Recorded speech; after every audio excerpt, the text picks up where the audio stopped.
Welcome, all pregnant families, midwives or birth workers. This is Tracey Anderson-Askew, your host for the Transform Your Birth podcast, changing your mind about birth one story at a time. Each week, we will be exploring a birth story through the lens of what birth can teach us. I'll be digging deep into each story so you can learn what it is that can change the way a birth unfolds. We can't control birth, but we can influence it. So listen in to find out how. Enjoy. Today I'll be talking about how to make good decisions during pregnancy and childbirth. The key is preparation so that you understand the birth process and start to discover what are the things that are important to you. When making decisions, you will need to ask questions both prior to birth and on the day. Your job is to identify the difference between a medical necessity and a choice. I've created a handout for you capturing some of the examples from this episode and many more. To receive your free download, just use the link in the show notes. Now sit back and enjoy this episode. Before we begin, a note from our sponsor. This episode has been brought to you by Transform Parenting, an organisation that provides courses, coaching and community from pregnancy through to the first 7 years of a child's life. Most of the stories you will hear through this podcast are graduates of the Transform Your Birth workshop held in Canberra. Our Transform Your Birth Today course is now available to anyone, anywhere, at any time, and includes all the wonderful wisdom of this course and live weekly catch-ups when you need it with our host, Tracey. For a little taste, please accept our pregnancy gift offer, which contains free the first few lessons and some essential wisdom for pregnancy. The link can be found in these show notes or visit transformyourbirth.com.au. And now for the episode. Welcome everyone to the Transform Your Birth podcast. Today I thought I'd talk about a pretty important topic, and that is making decisions when it comes to the management of your pregnancy and also the birth. One of the biggest mistakes I think we can make when we walk into hospitals to have our baby is we say, okay, get this baby out of me, not appreciating how significant this time is and how it's important to step up to the plate to become a part of the decision-making process. Because if you just hand it over and you do, the first potential thing that's offered to you, you might find yourself going down a path that in hindsight you think, what was going on there? Could I have avoided that situation? It's really important we step up to the plate and make decisions on our own behalf.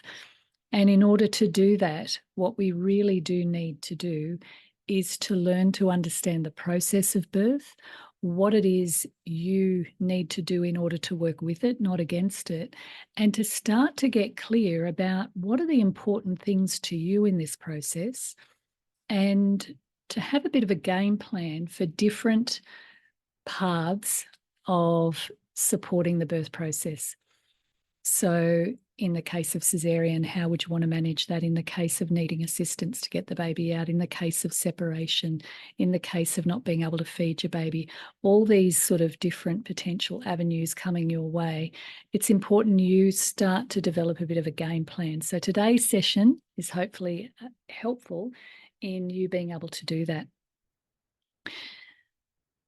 I recently went to a hospital and did a presentation on this, and I sat down with the midwives and I asked them, what are your biggest challenges? Let's look at it. And what came out of that discussion was the rising induction rates, and also the tests, all the different tests that we offer the couples. And what they were very, very much aware of is, even though it was their job to offer these things, a lot of the time they didn't really necessarily believe that that woman potentially needed it, and they didn't necessarily know how to support her to make a decision without putting their own opinions onto the woman. When you walk into, say, a birth centre situation or even the private hospital, the public hospital, it tends to be more woman-centred, and so they expect you to make decisions. And we talked about this issue, and I said, we're living in the era of the expert. If you look at where we get our information, we typically Google and we look for people who know what they're talking about, and we don't necessarily stop to take stock of, how do I feel about this? What feels right for me in my situation? I knew a midwife, very experienced midwife. In fact, she was my midwife for my first 2 babies. And she said to me once, women know what they need. They don't know that they know, but they know if you ask them. And so often we're very quick to just ask for other people's opinions, but we don't stop and think, what feels right for me in this situation? I'll tell you a story. I had a woman once who rang me, and she was in a bit of a pickle because she had originally, in her first birth, agreed to an induction. And of course, that set up a very difficult birth for her. And for her second birth, she really didn't want to go down that path again. But of course, she got to 40 weeks, 41 weeks, and the pressure was starting to build. She rang me and she said, I don't know what to do. Now, of course, I never give medical advice because I'm not qualified to do that. But one of the things I did say to her is she was in such a state, I said, look, just if you're in a position, just stop, close your eyes, bring your awareness to your breath. And I just got her to settle her nervous system down, to breathe slowly, feel her feet on the floor, drop her shoulders, and breathe. And she did that. And then I said to her, now, with your eyes closed, I want you to see the 2 paths in front of you. One is to induce now, and the second path is to wait for a day. And so I got her to step onto each path. And when she stepped on the path of induction in her own imagination, she could feel her body change. There was resistance, there was fear, there was tension, and rightly so, because she knew what that could mean. And then when she hopped off that path, and I got her to imagine the second path of just waiting for 1 or 2 days, she felt much more relaxed. And so what she realized in that moment is she's not ready to make a decision. And I also asked her to check in on the baby. How does your baby feel right now? And she could feel that her baby felt well. So once again, just by helping her to tune in to her own sense of what needed to happen, she discovered she had the answer. Interesting story. Now, making decisions. Preparation is the key. It's often the first experience that we've often had of walking into a hospital, not always, but often is. And of course, we've learned to trust our health professionals, and rightly so, because they know things that we don't. But what we don't often realize is that different health professionals have different opinions about the process of birth.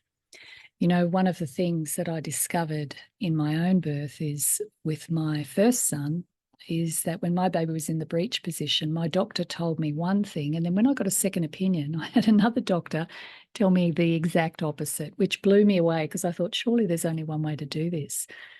So different doctors, different models of care, all come with different belief systems underpinning those models and different types of training, different understandings on how to manage pregnancy and birth. And for me, this was a really big epiphany to understand. And you've probably, if you've had any dealings with health professionals, you've probably found conflicting advice is one of the most confusing parts of the process. So it's important that you prepare. And the way you do this is you take in good quality information. Now, we do tend to focus on the evidence, but the sort of information I'm going to suggest that you look at is information around the understanding of the process of giving birth, how the uterus works, how the brain operates, the role of the hormones, the nervous system. Also, it's important to understand how to optimize that response. And so in my classes, I talk about the difference between the stress response, which is fight, flight, and the deep relaxation response. And of course, it's the deep relaxation response that helps us to work with birth, not against it. And so getting to know that deep relaxation response, what can create it, how we can hold our space in that, and then bringing the mind into the equation, because to educate your conscious mind with good quality knowledge is very helpful. But that's not the part of your mind that births this baby. It's the subconscious part. And birth is an automatic process, okay? It's wired into your body. You don't have to think to give birth. It's wired in there, but the part of your mind that will get in the way of birth is the subconscious, and that's the part that often holds on to fears, doubts, worries, concerns, other people's stories, a comment, a throwaway comment that your health provider gave to you. All of those little glitches can cause you to go into a stress response, which will change the way your body responds to labor. So it is important that you do get to understand that. And if you can do a course like mine, or like something like calm birth or hypnobirthing, which work on the mind, helping your mind and body to downregulate your response to stress, they're powerful programs because they're harnessing the mind in a powerful way, just like we do here at Transform Parenting. So knowledge is really, really important. The other thing in terms of making decisions is to get your partners or people close to you on board so that you're not making decisions alone. They too need to prepare for birth, because if they don't understand some of these things, then it can make it really difficult on the day, because you can't make decisions in the same way on the day because you're in a very different part of your brain. Now, it doesn't mean you can't make decisions. You absolutely can, but your ability to think is going to be compromised when you're in labor land. So it gets a bit tricky to make decisions. And so that's where the people close to you, your partner, will be there to help you to navigate that and make the decision by asking the right questions. Now, when it comes to making a decision, your job is to identify the difference between a medical necessity and a choice. So I'm going to give you now the questions to ask your carers in order to do this. What are the risks? What are the benefits? Are there any alternatives? What else might we need if we go down this path? What would happen if we waited? And what would happen if we didn't do the procedure? Now, those questions are very powerful all the way through pregnancy when it comes to managing things like having tests, whether to induce or not, but also during the birth. Very, very powerful questions. The other thing I encourage my families to do is to ask questions prior to Labor Day. And I have a whole series of questions that I get my families to ask so that you can understand what the landscape is where you're birthing, what is a medical necessity, and what can potentially be a choice. By asking these questions prior to Labor Day, it's a powerful way of helping you to have a good understanding of how they make decisions. I'll give you a couple of examples. Things like monitoring. How will you monitor my baby? And under what conditions would you want me to be continuously monitored? Now, that can have an enormous impact on the way women are able to labour if they're stuck to a bed and hooked up to a monitor. And if you do need to be continuously monitored, can I have breaks from monitoring to move around and respond physiologically to your birth? Now, there isn't a lot of supportive evidence around monitoring in terms of, outcomes for women. So, intermittent monitoring, continuous monitoring, you want to really have a good reason to be continuously monitored. Another question might be, under what conditions would you want to do a vaginal examination? That's a powerful question to ask as well, because often they say, oh, we need to check you, but you can actually say, and why do you need to check me? But if you've asked this question prior to Labor Day, you know very, very clearly if they say, I want to check you because of X, you can say, oh, I know about that. Okay. Or you can say, no, thank you. I've chosen not to have them at this point. Maybe we can look at it again later. So can you see the power of that? Because a vaginal examination requires you to get out of whatever position of comfort you're in to be put on a bed, and it's in quite a vulnerable position where a gloved hand, a doctor or a midwife can do it, we'll go in and just check what's going on with your cervix. So there are times when it might be appropriate if you ask this question prior to Labour Day, then on the day you're very, very clear about when you're happy to say yes and when you're happy to say no. Another question might be, under what circumstances would you want me on my back?